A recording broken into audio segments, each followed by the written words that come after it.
Jeshi la polisi lilishatangaza kutaka aende akatoe maelezo juu ya kauli alizokuwa akizichapisha kwenye mitandao ya kijamii na zikitoka kwenye vyombo mbalimbali.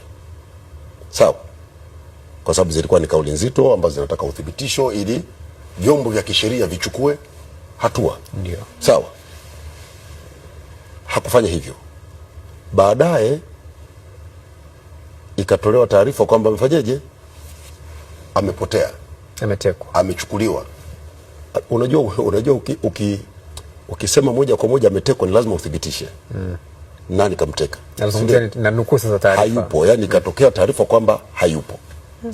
Jeshi la polisi likachukua hatua, likafika kwake hapo alipodaiwa alikuwepo na kuchukua taarifa na linaendelea na uchunguzi. Ndio taratibu za kisheria. Kwa hiyo na sio yeye, mtu yeyote. Na mimi wakati huu, unajua wakati huu ni wakati wa uchaguzi. Kwa hiyo sinema zinakuwa nyingi sana.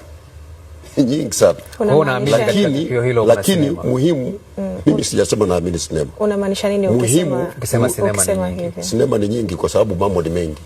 Yaani hizo ni lugha zetu. Lakini umesema sinema wakati ukizungumzia tukio hili la Humphrey Polepole. Kwa hiyo kinachotokea ni kwamba kukitokea taarifa za namna hiyo, jeshi la polisi linachukua hatua za kufanya uchunguzi ili liweze kujua taarifa za kina kuhusiana na tukio hilo.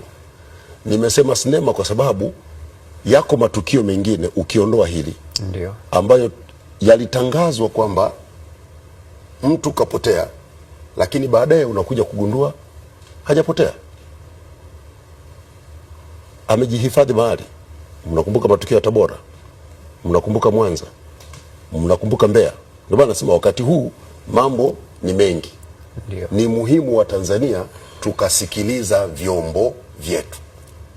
Ni rahisi sana kupandisha hofu ya wananchi, lakini ni muhimu kujiridhisha pasipo mashaka juu ya taarifa zinazochapishwa. Kwa mantiki hiyo, msemaji mkuu wa serikali, mpaka sasa hivi bado serikali haijui alipo Humphrey Polepole. Bado hatujajua. Si jeshi la polisi limeshatangaza. Unajua polisi ndio wanaohusika. Sio mimi msemaji mkuu wa serikali.